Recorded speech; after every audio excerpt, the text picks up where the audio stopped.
Hello readers. आज हम देखेंगे कि how to use time frames, यानी कि जो fractal nature of price action है उसको कैसे यूज़ किया जाता है नैरेटिव बिल्डअप करने के लिए। फ्रैक्टल्स नैरेटिव, ठीक हो गया। How to use time frames fractal of price action to build up a narrative. तो उसमें सबसे पहले स्टेप 1 है, स्टेप वाइज प्रोसेस है। स्टेप 1 है to find the dealing range. Step 1 है फाइंड डीलिंग रेंज। उसके बाद स्टेप 2 है फाइंड द डेली बायस। उसके बाद स्टेप 3 है फाइंड द पीओ आई, यानी कि पॉइंट ऑफ इंटरेस्ट्स, है ना। उसके बाद है आपका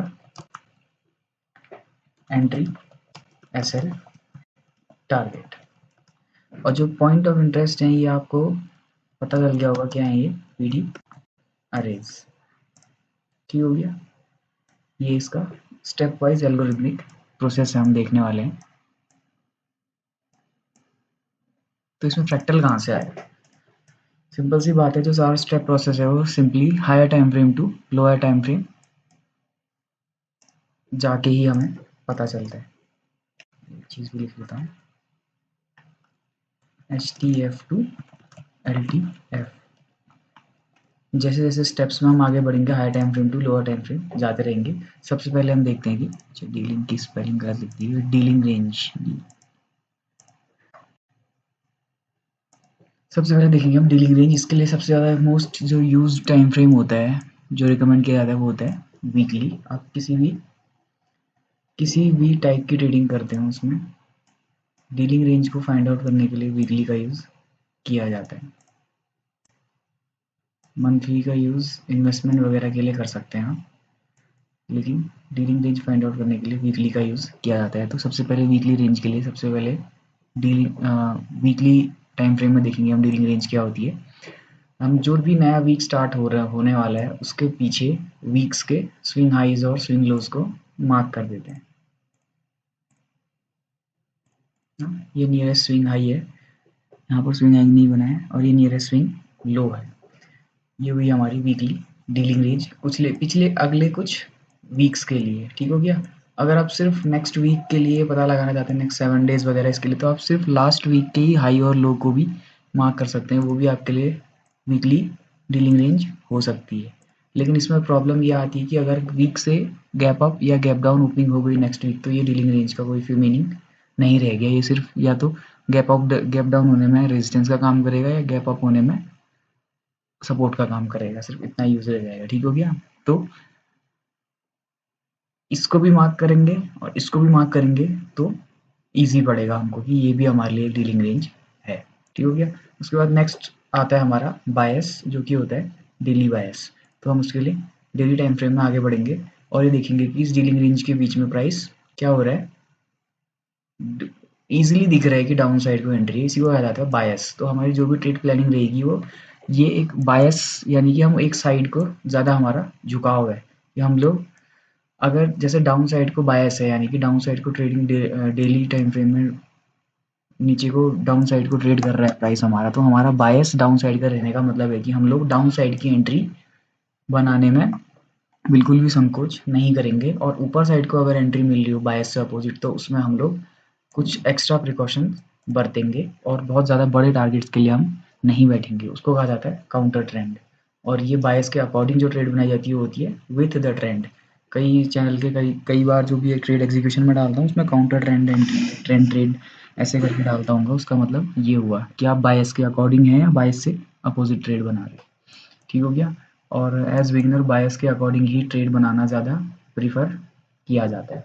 तो आप वीकली डीलिंग रेंज का इस्तेमाल इस तरीके से कर सकते हैं कि डीलिंग रेंज के हाई टू लो आप मार्क करेंगे और उसके बाद ये देखेंगे कि प्राइस प्रीमियम में है या डिस्काउंट में है, उस हिसाब से हम बाइंग या सेलिंग प्लान कर सकते हैं। बहुत ज़्यादा यहाँ पर हौच पौच ना हो जाए, इसके लिए मैं बहुत ज़्यादा लाइंस नहीं खींचूंगा, ठीक है। डेली बायस हमारा डाउन साइड का हो गया। उसके बाद प्रेजेंट डे की कैंडल में आएंगे, वहाँ पर हम ढूंढेंगे कि हायर टाइम फ्रेम का क्या हमने लिखा है यहाँ पर नोट। नेक्स्ट स्टेप क्या है, POIs पॉइंट ऑफ इंटरेस्ट और PD अरेज। तो हम 5 मिनट या 15 मिनट में जाकर के PD अरेज फाइंड आउट करेंगे।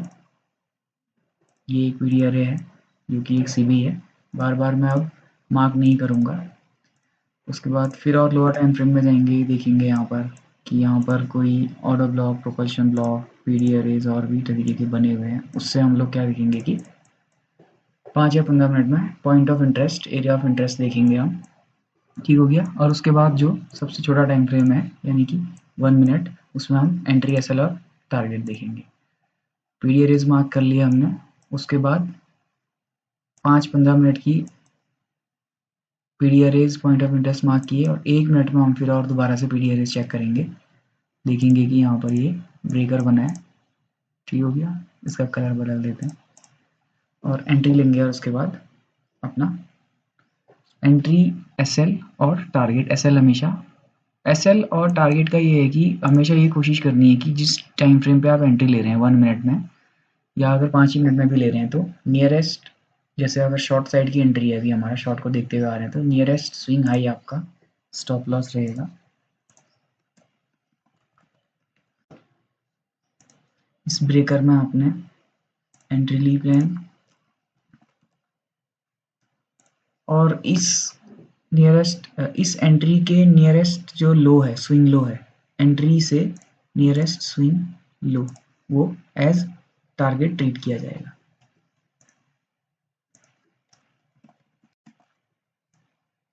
टारगेट में वर्सेटाइल ऐसे रह सकते हैं आपकी, अगर रिस्क रिवॉर्ड आपको 1:3 के अराउंड का मिल गया, 2.5 to 3, तो भी ये टारगेट आप पहले भी बुक कर सकते हैं, ठीक हो गया। तो ये था क्या है, किस तरीके से फ्रैक्चर और टाइम फ्रेम को यूज़ किया जाता है। अगर बच्चा सेम केस में अगर बाई साइड का भी एग्जांपल एक देख लेते हैं। बाई साइड में मान लेते हैं आपने बाई साइड एंट्री प्लान की और इस इम्बैलेंस में एंट्री ली, तो बिल्कुल गो टू फॉर्मूला है, बिल्कुल इजी। कोई बहुत ज़्यादा PD अरेज अगर आपने नहीं देख रखे हैं तो सबसे सिंपल है आपका कि नियरेस्ट स्विंग लो आपका SL होगा,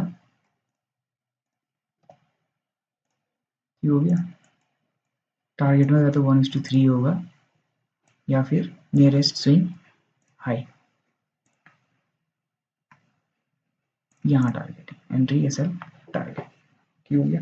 और क्योंकि ये काउंटर ट्रेंड ट्रेड है, इसलिए ये 1:3 यहाँ पर अचीव होना थोड़ा हार्ड था, इसलिए यहाँ पर सिर्फ 1:1 ही अचीव हो पाया, ठीक हो गया। इसलिए मैंने अभी कहा कि विद द ट्रेंड ट्रेड लेंगे तो बड़े टारगेट्स के लिए बैठ सकते हैं, काउंटर ट्रेंड में आपको बड़े टारगेट नहीं देखने को भी मिल सकते हैं। ये चला गया, ठीक है, वो अच्छी बात है, लेकिन मैं ये सजेस्ट करूंगा बिगिनर के लिए कि आपको नियरेस्ट स्विंग हाई पे ही एग्जिट कर लेना चाहिए।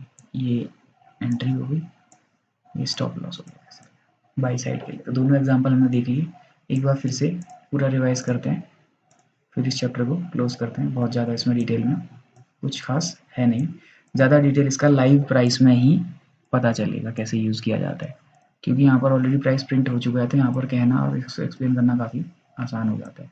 लाइव प्राइस में जब देखेंगे तो ज़्यादा डिटेल में हम डिस्कस इसको कर पाएंगे। अभी के लिए सिर्फ इसका एक फ्लो चार्ट सा हम देख लेते हैं। सबसे पहले हम नैरेटिव बिल्ड करने के लिए क्या करेंगे, सबसे पहले हायर टाइम फ्रेम पे डीलिंग रेंज का पता लगाएंगे। ये है हमारी डीलिंग रेंज,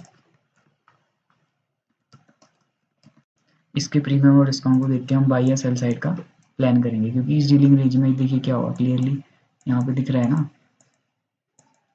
कि ये सेल साइड को तभी आया जब इस डीलिंग रेंज के प्रीमियम में गया और वहीं से डाउन साइड को आने लगा मार्केट। तो ये ऐसे ही नहीं है कि खाली इसका यूज़ ही नहीं करना है ना, खाली बताने के लिए नहीं बता रहा हूँ, इसका अच्छा खासा यूज़ होता है। यहाँ देखिए प्रीमियम में जाके ही सेल साइड को इसने ट्रेड करना शुरू किया।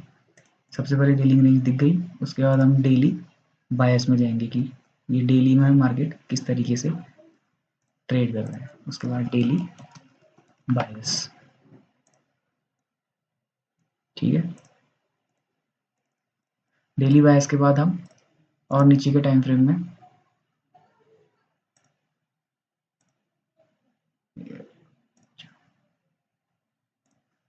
डेली बायस के बाद हम ये नीचे के टाइम फ्रेम में चले गए, ठीक है। और क्या ढूंढे हमने इसमें, पॉइंट ऑफ इंटरेस्ट,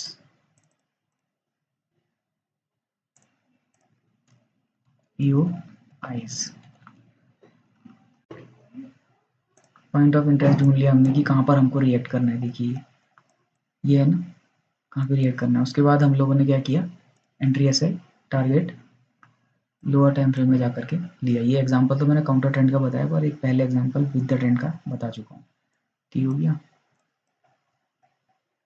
इसको बड़े टाइम फ्रेम पे ही रख लेते हैं। ये हुआ, और नेक्स्ट स्टेप हमारा होगा एंट्री एसएल टारगेट।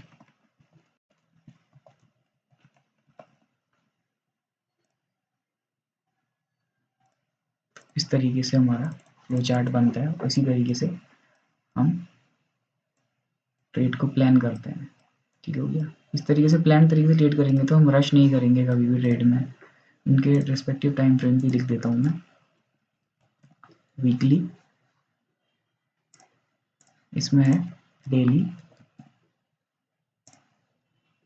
ये है 15 या 5 मिनट, और ये है 1 मिनट। ठीक है, अब ये चीज़ें आपकी पर्सनल चॉइस भी हो सकता है आप डेली ग्रीज डेली में पता लगाना चाहें, और उसके बाद अगर डेली बायस तो क्या डेली में ही पता चलता है, कुछ भी हो जाए। लेकिन अगर आप पर्सनली देखें, आप हो सकता है आप डीलिंग रेंज डेली में ही ट्रेड करना चाहें एज ए स्कैल्पिंग। उसके बाद बायस आप देखें 1 आवर में, उसके पॉइंट ऑफ इंटरेस्ट आप 5 मिनट में ट्रेड करना चाहें, और एंट्री ये भी हो सकता है कि आप एंट्री एसएल टारगेट 5 मिनट में लगाएं, पीओएस आप आवरली में देखें, फिर उसके बाद वीकली में बायस देखें, और मंथली में जाकर के डीलिंग रेंज देखें। वो आपकी पर्सनल चॉइस है, लेकिन इन जनरल ये सबसे बेस्ट टाइम फ्रेम होते हैं इन रिस्पेक्टिव चीज़ों को करने के लिए। आप 2-3 मिनट में भी एंट्री एसएल टारगेट कर सकते हैं, 5 मिनट में भी कर सकते हैं। काफ़ी सारे लोग 15 मिनट में करते हैं। ठीक हो गया, बायस आपका लेकिन डेली में ही रहता है। ठीक हो गया, तो ये था आज का हमारा टॉपिक, टाइम फ्रेम्स और फैक्टर्स को कैसे यूज़ करना है, कैसे आप एल्गोरिथमिक तरीके से, फ्लो चार्ट के तरीके से आप ट्रेड को प्लान कर सकते हैं। तो thank you for watching, subscribe करना ना भूलिएगा।